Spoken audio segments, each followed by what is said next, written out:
We had a little technical difficulty on my end. My thumb was too big. So It doesn't show live yet. swipe down real hard. Swipe like this? Yep. Cynthia, Cindy, and somebody else I can't see. Aixa, Maya, Mr. Hans, Bobby, Mr. Hans. I'm not getting it. Kat, Andy. No. Well, swipe down real hard. Like this? Yep. No, not from so high. Now swipe up real hard. And then from about here. Yeah, here. Oh, it's not doing it. Okay, back out and go back in. Sorry, everybody. You get to see the behind the scenes. Valerie, Alexandra. It's working now. It's so good. Voila. Now we're talking. It's live. It's happening. Bonjour, bonjour, bonjour. Rance, it's been too long. How are you, sir? All right. Sarah, Trisha. If I don't say your name, I may not see you. Okay. Alors, what did we say? 3 minutes? So we're going. 1, 2, 3. Bonjour! This is Pierre from Savoir-Faire, and here we are in Novato, California. And now it's been 8 months since we're doing this little live, and welcome to the party. This is so beautiful to find you. Many of you come here every week, and I love it. It's like, I feel like it's our weekly reunion. And I just remember, but I'm going to make it very short today, about how this came about. Middle of March, lockdown, we don't know what to do. And then we decided, Maureen and I, that we were essential business because we think art is essential, and then art supplies it is. So we have started doing this live to promote the arts are being good for you, good for the world, good for the community, good for the people. And we've been giving a lot of art supplies and inspire people with art, and it's working. So among the pandemic, the injustice, the uprising, the election, the fire, the tornado, everything, art is there for you, for all of us, and it helps us going through this. So anyway, on that note, thank you. Today, it's been a long week. We still don't know what will happen. And, I'm a proud voter. I voted a few days ago, and I can't wait for the end. But regardless what's happened, art will prevail. So thank you for coming every week. I even put my French égalité, liberté, égalité, fraternité. This is a French motto of so I thought I would write it today. So anyways, aside from that, today we have a very special person, like every week, and she's in. Patricia! Patricia! Woo! Is she coming in? Patricia. Treat. Love Patricia. Yes? Well, no, she's not here yet. She's not She's here. connecting. Oh my gosh. Oh, here So she good is. to see you. Voila. Bonjour, Patricia. Hello, my dear friends. Yeah, so Patricia, I love Patricia. I can say it in front of everybody. The last few years, we've seen each other in multiple different kind of events, from Face to, I remember in New York, at the Artist Magazine party, we've seen each other all over the United States. And I feel like we've become very, very good friends. I love her. I've been really glad to make your acquaintance through all the things we share in common. And just, I feel like you've ever heard that expression, like to meet new people and make an old friend of them?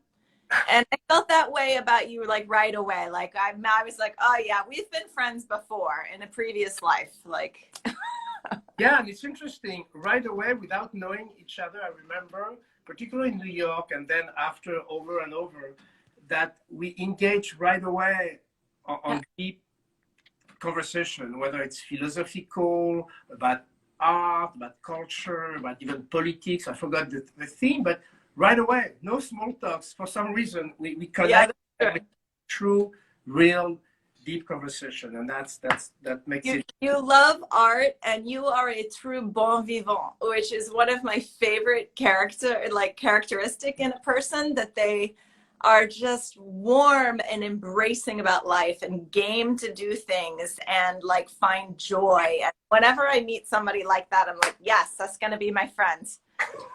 All right. Well, I'm very proud and feel very special to be able to offer that.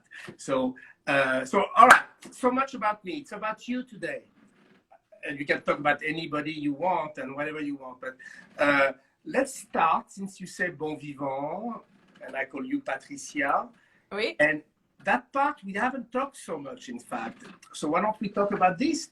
Tell me, because you told me about your French experience. Let's start with that, because it seems you lived in France, you did art in France. So I'd like to know more about your journey in France and how you became such an amazing artist. Yeah.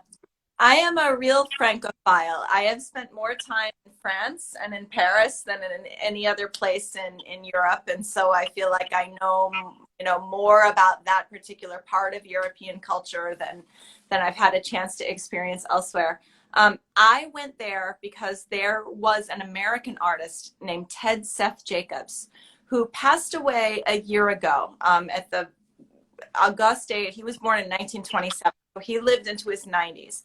And he used to teach in New York City and eventually moved full-time to France and created an atelier there.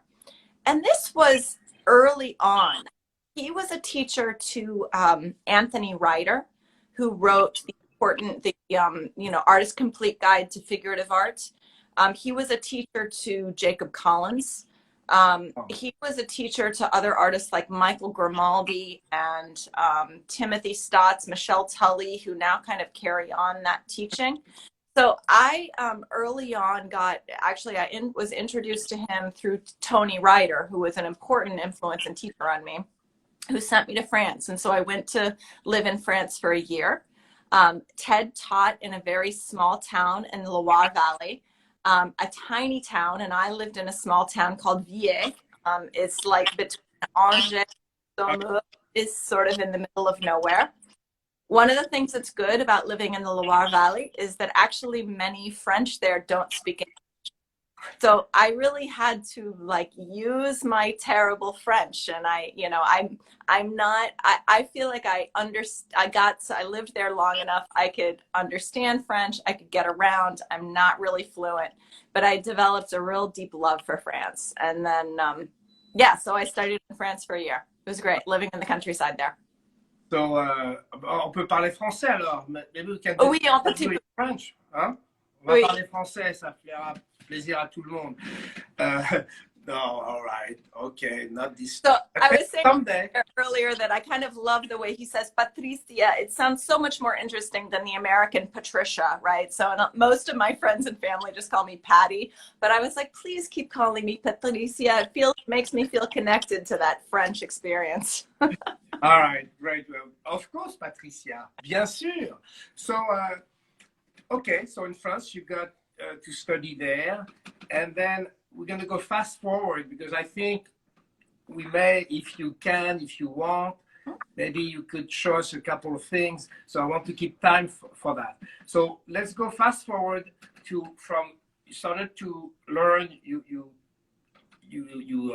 learned from that teacher. I forgot the name of it. Yeah, Ted Jacobs, yeah. Yes, and then I'm sure you went to other atelier, other courses, but now you are the teacher. So what happened between the French and now you have your own, I don't know if you call it atelier, school, workshop, whatever, but now you are the teacher. Yeah. What happened taking a class and becoming the teacher? I went to New York Academy, moved to New York. I went to New York Academy. I studied with Jacob Collins. I studied in an atelier there. Now I still am based in Brooklyn, and I do not teach in an atelier or in a big school. For me, I'm also a mother. I have two kids. One is a teenager and one started college recently. But for a long time, I had two kids and I was working, and I kind of, as an artist, and I kind of found that I could be a mother and a painter or a teacher. I had to pick two of those things. I couldn't do all three.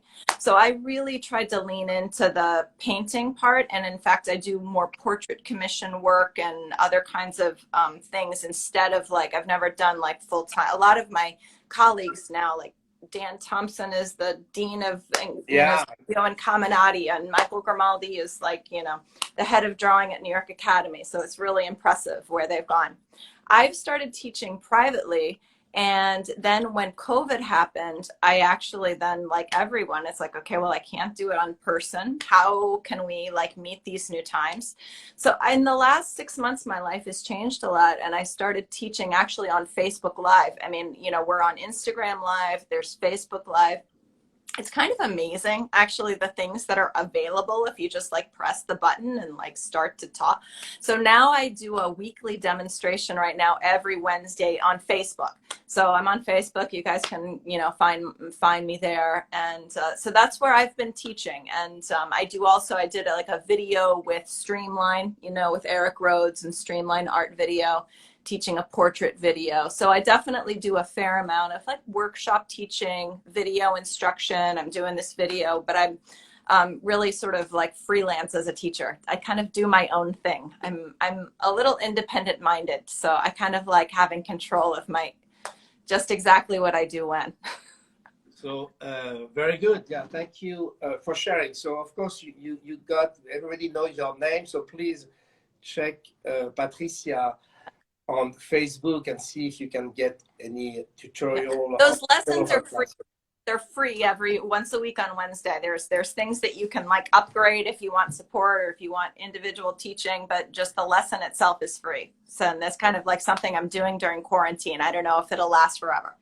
Okay, Just like, so take advantage of it, during this time, it's like, it's a good time to like share art, to support each other. Yes, absolutely. And I've seen, unfortunately, because every time I see you at those conventions and other places, I get to be busy on my books or studying and all that. So I haven't been able to follow your full demonstration, but I got a little snippet. And please, everybody, check her out.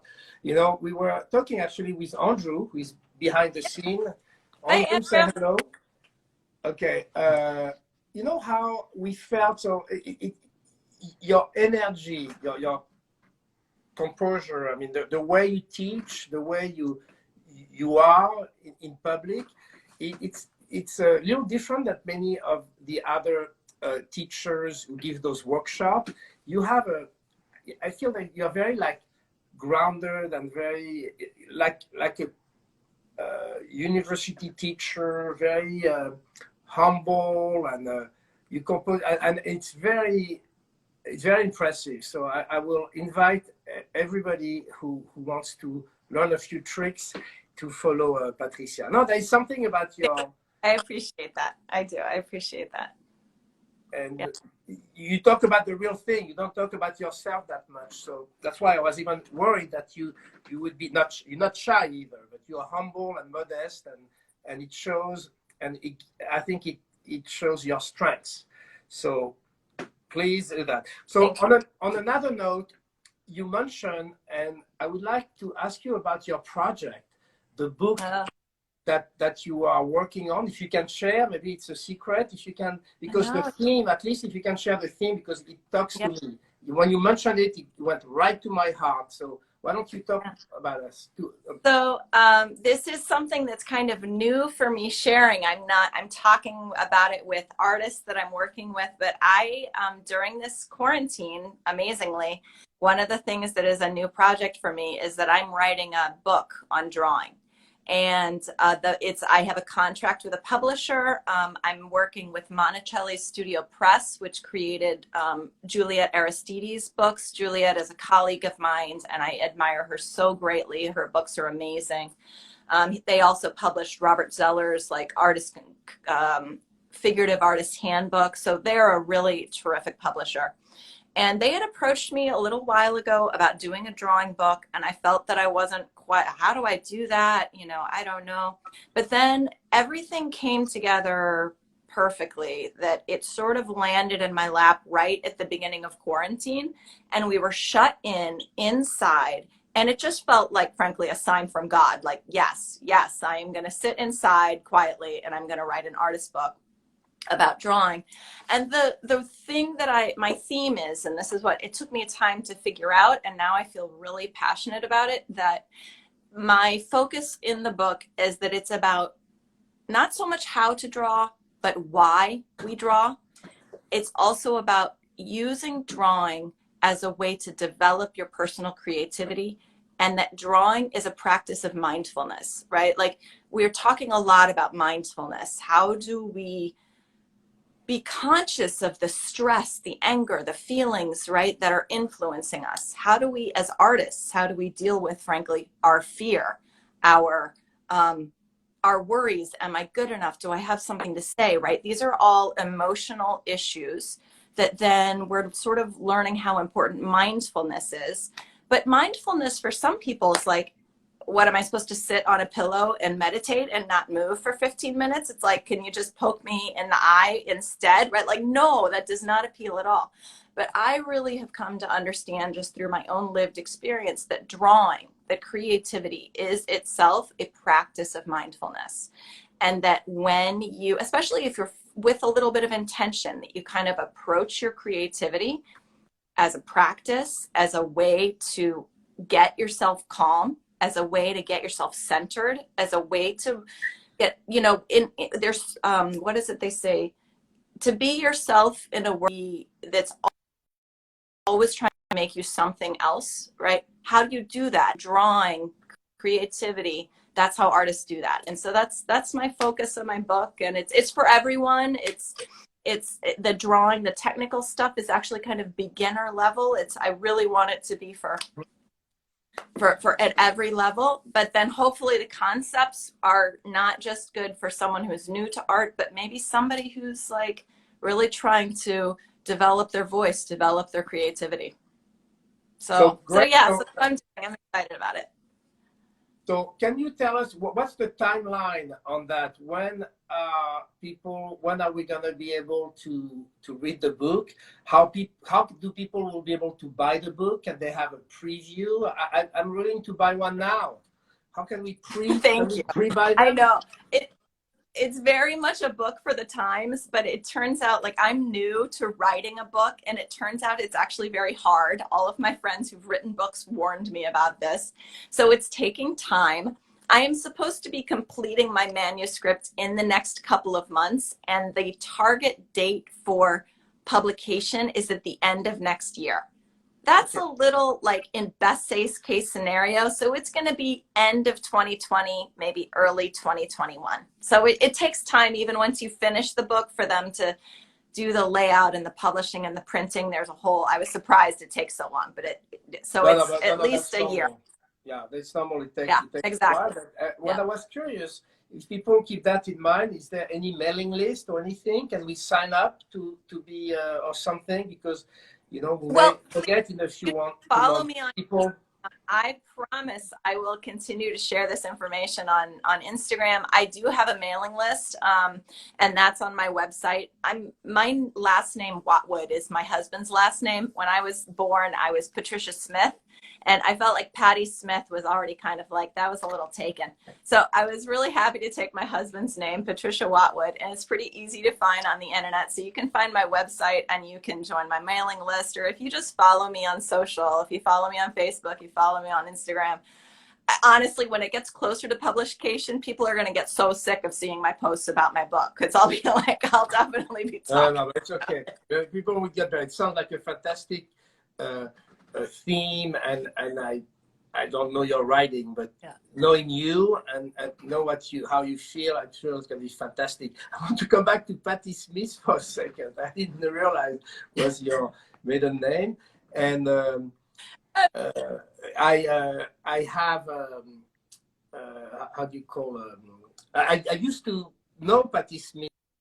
Oh my God, I have such a fangirl crush on her. I love her so much. So she is also very humble and grounded. Exactly. So I tell you, because I've had the opportunity. I was young. I was a teenager. So at the time she was pretty wild, and I was wild too. So we kind of got along that way, and you have the perception of, it was at the time when she came out with horses, you know, the big thing about, and there was a lot about heroin and other stuff, and she was really, but what people don't know, many people don't realize that she was like with you, and I said, when I would hang out with her, we had deep conversations. She's really almost a philosopher, and she's really that the side, because teenager, you see this wild rock and roll, blah, blah, blah, but she's very profound. So anyway, just saying. Absolutely, she's a poet. Yeah, a poet, philosopher. So I want to go back to your theme of the book, because this is a theme that really resonates to me a great deal. As you know, people call me, some people in Seven Circle call me artivist, because I do believe very, very strongly our art is good for you, for your, not only your creativity, but it's good for education, for many things. All the collateral effect of art are very, very positive for many different things. And it's like a therapy, it's like so many things. So I'm fascinated, and I told you I would love to, I don't know about helping, but anything I can do to help you for that book, I'd be fascinated.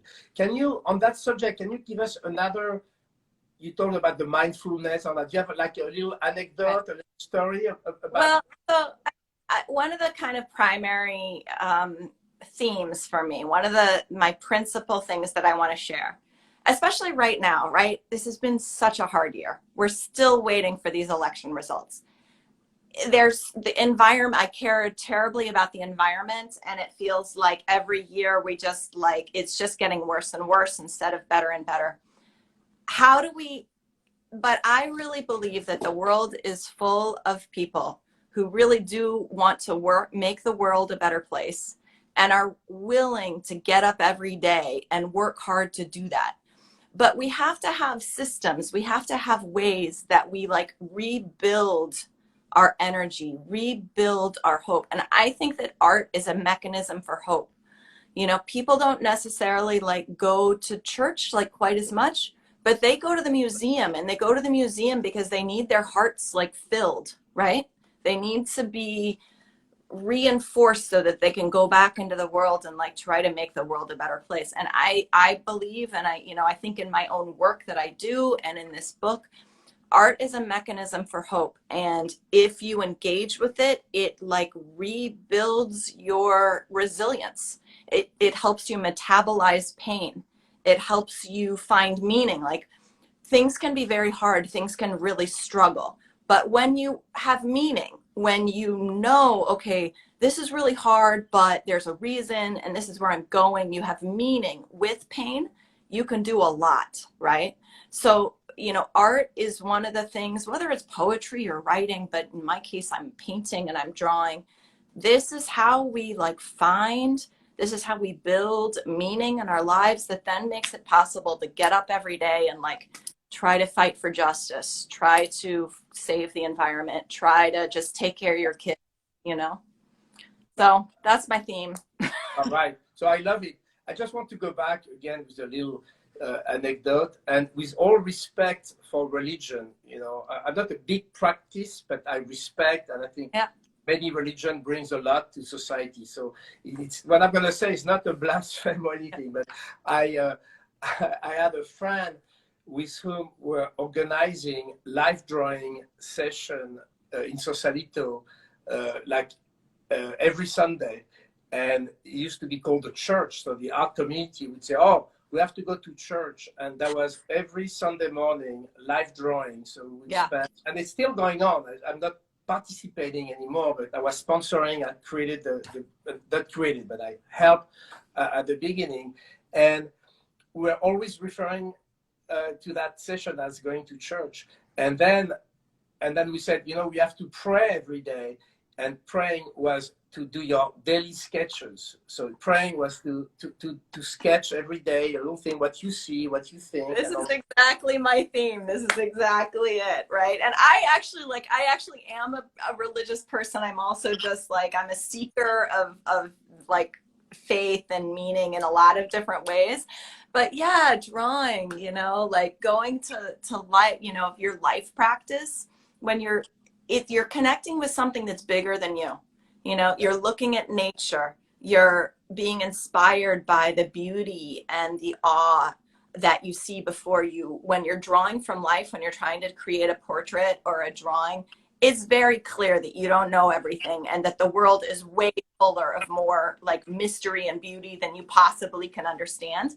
And so whenever we have these experiences that just remind us that the world is bigger, the world is more beautiful, you know, than your limited experience, that's church. That's church right there.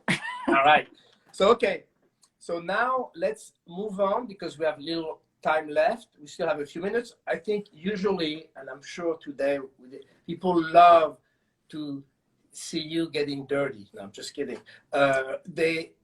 So, you know, one of the connections above and beyond of philosophy, poetry, the culture, sharing, the importance of art in my job, of course, I've also tried to show you, inspire you with some of our product. And after a few years of attempt, it seems like there is maybe some you knew before, but at least on a few things, it seems like there is a few product, like I think the paper, some pencils, that has been good for you, useful for you. And actually we have a giveaway with some of those. Would you mind talking about it, or actually even showing something related to how the art supply is helping you? Yeah. So I remember I was so excited. You really helped me so much because when I first started talking to you about paper, I was a little bit having trouble because a paper that I had been liking to use suddenly like changed and it wasn't good. And you were like, well, you know, have you used the Fabriano Artistico, you know, paper? And then you told me about it. Its history is very inspiring. We could talk about that too. So that was really great because my materials are very important to me. And I like to actually, I draw and I paint, but I almost always do drawings and portraits and figurative work, like preparation for a finished piece. So the drawing process is really foundational for me. I like to work on a toned paper, and I actually kind of showed a few things like that, and I can even kind of show a little bit. Like, so this is a Fabriano Artistico paper that's a watercolor paper, and so it comes, you know, it comes white, right? The watercolor paper, and it comes in different smoothnesses or hardnesses. This is actually like the cold press. It has a little more texture, and this is just like the little postcard size. The ones that I used most often is this big, it's like, it's 12 by 18, right? So that's like a full size sheet, which is really good for figurative work. So this, and the hot press. So the hot press is smooth, and that's what I like, because I actually like a lot of line control. Line control. So I like the hot press. And so what I will do is then I'll tone the paper so that I can create like a lot of different kinds of color. So like this one is the hot press, and it's toned with watercolor, and Sennelier makes some really gorgeous pigment. And like sometimes I'll do a fade, like this kind of goes from sort of like a bright sky blue down to like a pink, just with watercolor to make each sheet kind of unique. Because then each sheet is not like any other one, you know, and so even the paper itself, before you even start making art on it, it's like, it's already beautiful. And so I've always liked that. So like this is another one that I made actually much rougher, like with a lot more texture. Because sometimes if I make the paper with a lot of texture and then draw on it, it almost starts to feel like it's a little like a Rorschach, like, you can almost like see pictures into it. You kind of like use your imagination and start to like, it starts to suggest imagery, and I find that really fun. So like with this, the other thing, like I have this little Sennelier like watercolor thing that I love, Pierre, that I got from you at Face, right? This little travel watercolor palette. Got so many great colors. And then to tone the paper, it's really pretty easy. I'm actually just going to change my camera a little bit. And I just take clean water, clean water on the paper. You're going to wet the whole paper till it kind of soaks in. So that's the easy part. You just take a big mop brush and sort of mop get nice and even until it makes a flat. And so this is it floats the color on there. And then you can see like this is just like a little watercolor. This is just different tubed watercolors that I put on a china plate because then I can make them like whatever color I want. So I put it into a big messy wash and then just put the color on, float it on. And I kind of like the way it sort of drips and floats. Sometimes I make it lighter. Sometimes I make it a little darker. I'll kind of pass it on. I'll go, maybe I want it a little darker. And you can kind of, while it's all wet into wet, just let it float the color in. And even sometimes like, I kind of like to just like let it bleed and sort of like it'll make a little texture. And then I let it dry. And I do a lot of these, and sometimes they turn out like really interesting and beautiful. Sometimes it's like, well, I don't know. I'm not sure I love the way that turned. I experiment with colors. Like I'm just kind of like changing the tone, adding a little warm tone, and make a unique paper. And then later I'll set that aside and let it dry. And then I can draw on it. And it just, so that's one thing I love to do. I'll kind of spend some time in the studio. And then the other thing that I've been getting from you, Pierre, is like this sanguine, right? And so sanguine literally means blood. I actually love the way you say it, right? You say it like sanguine. La sanguine. Sanguine. Sanguine comes from sang, right? Blood. Yes. Which means just like blood, right? It's red. So thinking about how to make form with sanguine, let's turn it a little bit more. You use the sanguine in the shadow shape, here or like here in the shadow shape of the face. And use the sanguine to kind of shade around, darkening down for the little bit darker values. Leave the paper in the light. You can then use a white to highlight, to bring out the glowy highlights, and then use a little bit of black for like maybe an accent shadow, or if you want to like darken down like the form shadow a little bit. This is a traditional style of drawing. You can see Trois Crayons by artists like Watwood and in the Italian Academy. And the thing that I love about Trois Crayons is since it has the red and the black and the white, it starts to look very like flesh-like. It starts to look almost like more like a painting, because it has the color.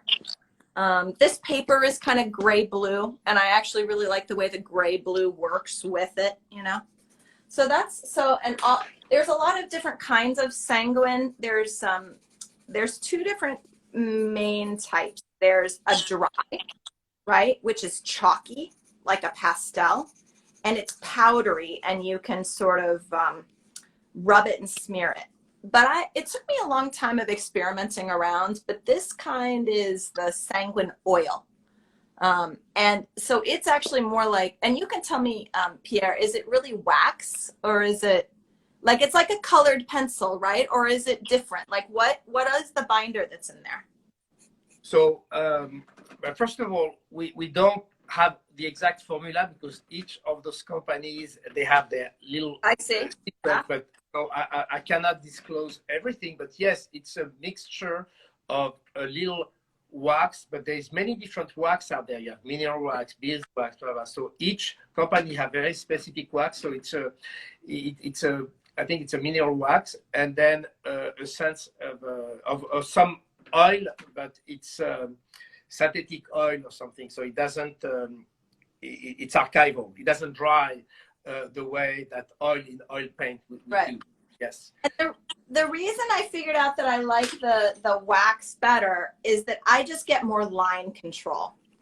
And I figured, by trial and error, I think different people and different approaches, you figure out you like a different handling.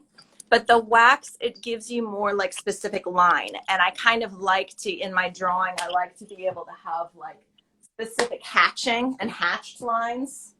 Like here's actually, I'll show you a couple others. Like yes, please. It's fascinating, but hold on 1 second, Patricia. Just one thing real quick. I would like you to say slowly, trois crayons. You say it very fast. I don't think people know that expression. so, yeah. So Patricia said trois crayons. It means 3 pencils. Yeah. So just want to clarify that. Yeah. If you can explain Exactly. quickly and then go back to your thing, please. Yeah. So trois crayons, and this goes to back to my love of the French, right? So 3 crayon, and yeah, like why, you know, there's just some terms in art we just keep in the French because it sounds better. So sometimes you'll see at the art museum, it'll say like trois crayons, and what it means is that there's one that's red, there's one that's black, and there's one that's white. And so that it's a classic set, drawing set, and there's a ton of variety, you know, and it's still you can kind of experiment with different things, but that's what that means. 3 crayon, trois crayons. Okay. So like here, this one, you know, a figure drawing, like I use the hatching, I use the sanguine for all of the drawing, and then the white for the highlights, and then use the darker color usually just in the hair. Or like this one. So, and I just like the warmth of the, so this one is trois crayons with, you know, sanguine to do most of the drawing and the modeling. Then you add white for the highlights, and then darkening down just a few areas. And people, you can really adapt this however you like to use more dark, more light. For me personally, I use mostly the sanguine, and I add a little dark, a little black, and a little white. Wow, it's beautiful. Yeah. Beautiful. Hey, by the way, just incidentally, look what I found. You remember You this? found it. Okay, that's great. This is a trois crayon technique in Miami at the Biltmore Hotel, I think. Was it there? Yeah, that's exactly right. Yeah, and of Pierre being a very good model for me. And that one, actually, it was still like the chalk, right? I think I hadn't quite figured out when I was working on that you gave me some materials to try. And so just by trial and error, you know, like try this, try that. The other thing that I discovered from you that I really like that I hadn't really used is these Nero pencils, and that's the black. And the thing is then sometimes instead of graphite, I'll use these Nero pencils on like a gray paper, you know? So that is really nice for my style of drawing, I really like form. So I like to be able to show like the volume of something. So the Nero pencil, right, makes a really nice clean line, very dark and graphic if you want, but it's actually pretty erasable. You know, and then you can get a nice clean line for this. So it's darker than pencil is. And then you would use like the white for the highlight, you know, and obviously like, you know, developing a rendered drawing, you can use a lot. Yeah. Nero pencil. Yeah. Nero. So I'm so glad I discovered both of those, all of those different things, you know, the Fabriano paper. Also, didn't you tell me like Michelangelo used to use Fabriano paper? That just makes me feel special. Yeah, I can talk about that for a second if you want. Yes. I think it's a magic. So this is what happened. So in 1264, in the middle of the Middle Age, that's a little redundant. In the center of Italy, there was the first Western paper. The invention, the secret of paper came all the way from, it's a long story. I give a whole lecture about that. But bottom line is, in 1264, they started making paper the way we know it today, the first to do it. And then little by little, they invented a few things. And one of the things that was invented by Fabriano is the notion of the surface sizing. And they developed a surface sizing that would allow paper to last in time. And in fact, Michelangelo wrote a whole letter, which I have a copy, I mean, not the original, that was explaining how now art can become basically archival. You know, now you can draw and paint on paper, which was a big novelty. And to this day, I have a very good friend in at the Met, Marjorie Shelley, and she showed me last time. She's the head of the paper conservation and the paper curator, work on paper curator, and she showed me, and we were able to look at some Michelangelo on with the Fabriano watermark. So anyway, there's a lot to talk about that. But one more thing. They had the Michelangelo. Sorry, I missed. Hello? Sorry, I'm having a little technical thing on my end. You okay? Yeah, no, I love that you told me that about Michelangelo. I got to see his show at the Met with all of his drawings. And that is the most magical thing to me, to see a drawing that was made 500 years ago, and you still see the paper, and you just have a sense of their hand. You have a sense of like the energy of that person, like so intimately making that mark on that paper. And I mean, I think as artists, we kind of geek out about art materials, right? Like there's something very beautiful about a beautiful material, right? That isn't, you know, just cheaply made. It's made with effort. It's made with intention, right? And that's a beautiful thing. And yeah, so it's just, I find that very cool and inspiring. Oh, so there's another thing we just learned, because we have a museum, we have a foundation now in Fabriano. I said we because I'm independent, Savoir-Faire, but I'm part of I'm in the foundation. I'm participating, and we just got the proof and the founding. We sort of suspected, but now we realized officially that Raffaello was using Fabriano. We found Raphael, you know, Raffaello, the artist. Yeah, absolutely. So we found some Raphael with on Fabriano. So just saying. Hey, Pierre, we had a couple questions come up. They were asking like, what is the white? And the white for this one, since I use the sanguine like oil, then I don't want to mix like pastel and oil. You kind of have to pick one side or the other side. So the white here is this Cretacolor white chalk oil. But then also there's also a one that I like that's Prismacolor. So it's a different brand. Don't tell Pierre.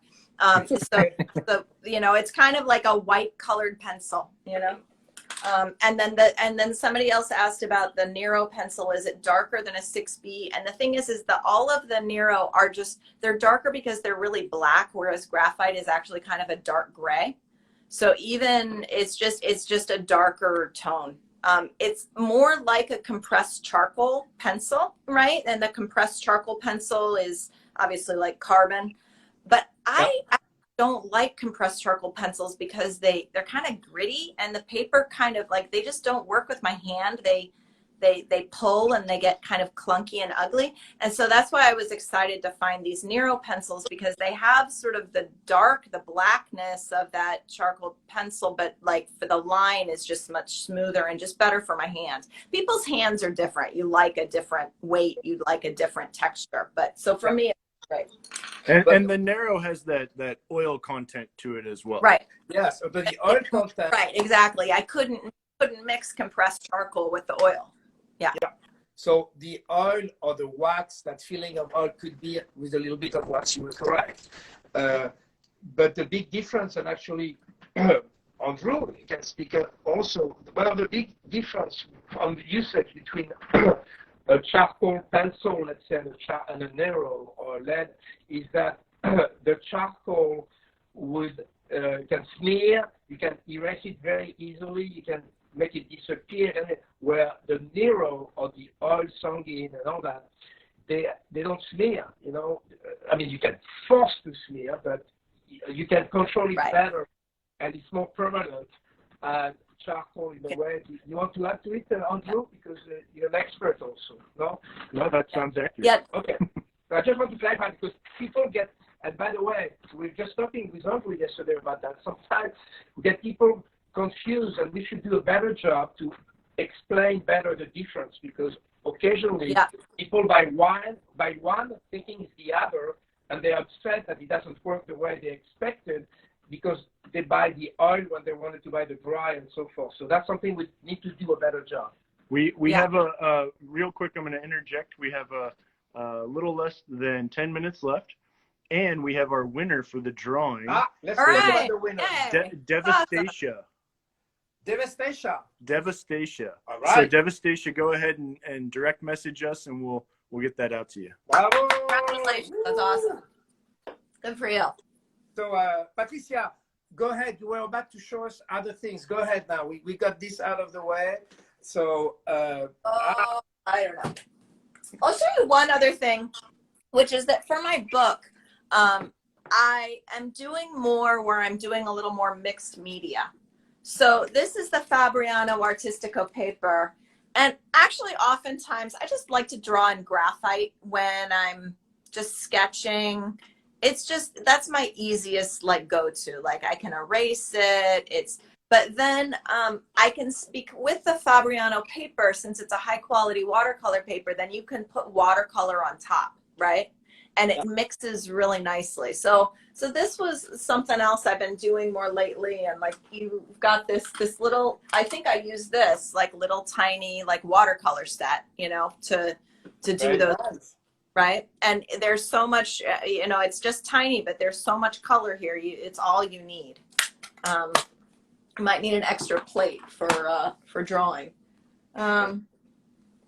So, you know, it's interesting that you're talking about mixed media, because now mixed media has been overused, that terminology. Sometimes like it means everything and nothing. So, you know, the trend of mixed media, we can discuss. However, the great thing about it, it's now is opened up.